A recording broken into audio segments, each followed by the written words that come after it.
Obviously, we haven't the faintest idea what the stock market is going to do when it opens on Monday. We never have had. We have never made, Charlie and I don't think, in all the time we've worked together, and I don't think we've ever made a decision where either one of us either said or been thinking we should buy or sell based on what the market is going to do. No. Or for that matter, on what the economy is going to do. We don't know. And the interesting thing is, sometimes I get some credit someplace for the fact that, how wonderful it was that we were optimistic in 2008 and when everybody was down on stocks and all that sort of thing. We spent a big percentage of our net worth at a very dumb time. and I shouldn't say we, it's I. We spent about $15 or $16 billion, which was a lot bigger to us then than it is now. We spent it in the last few weeks between Wrigley and Goldman Sachs and General. At a terrible time, as it turned out. I mean, I didn't know it was going to be a good time or a bad time, but it was a really dumb time. If I'd had any sense of timing and waited 6 months until, I think the low was in March, and in fact, I think I was on CNBC maybe that day or something, but I totally missed that opportunity. I totally missed, in March of 2020. We have not been good at timing. We've been reasonably good at figuring out when we were getting enough for our money, and we had no idea when we bought anything.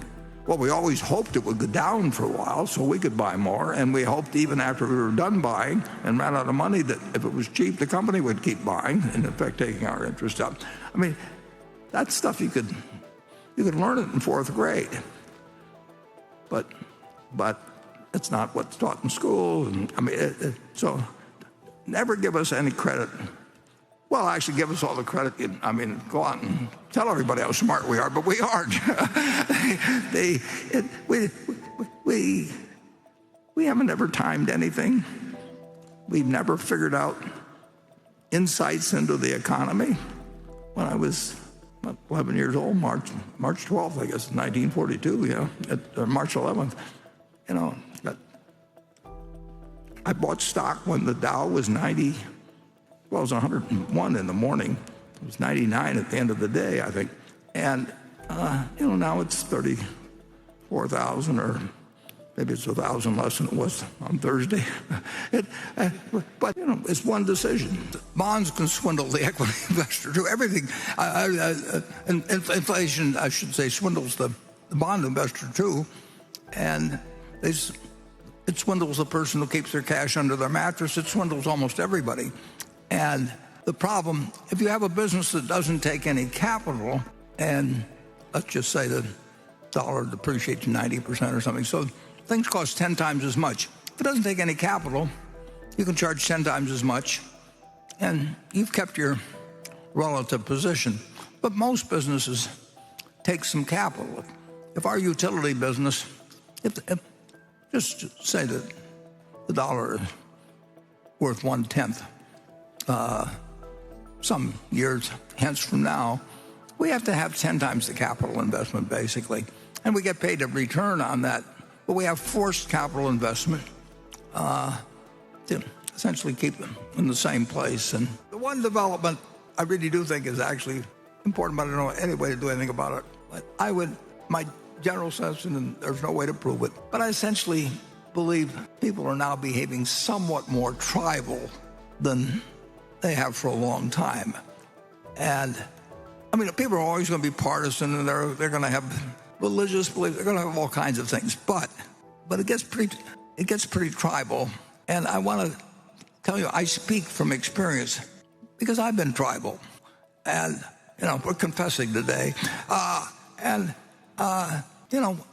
Nebraska football is tribal, and when I watch a television set and I see our guy Nebraska step out of bounds by a foot, but somehow the ref misses it and calls it in.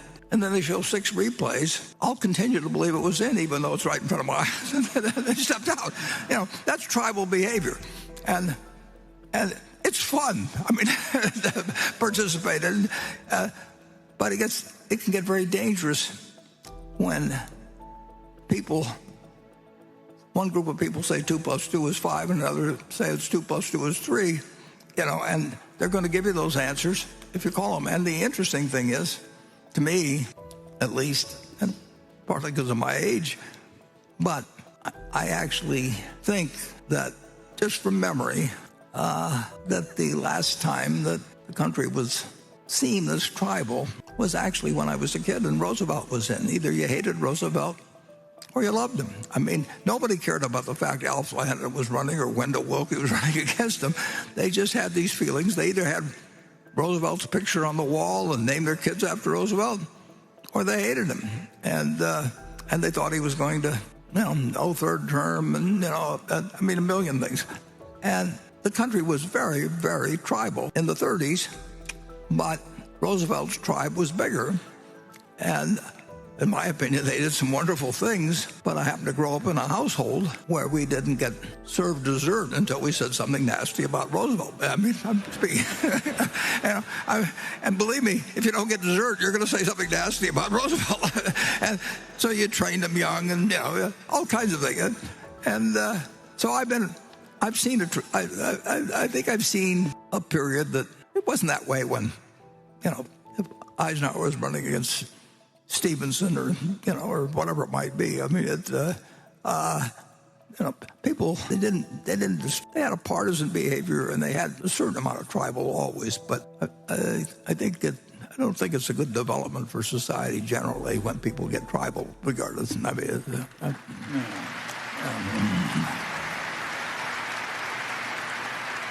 If you enjoyed this video, make sure to leave a like, comment, and subscribe.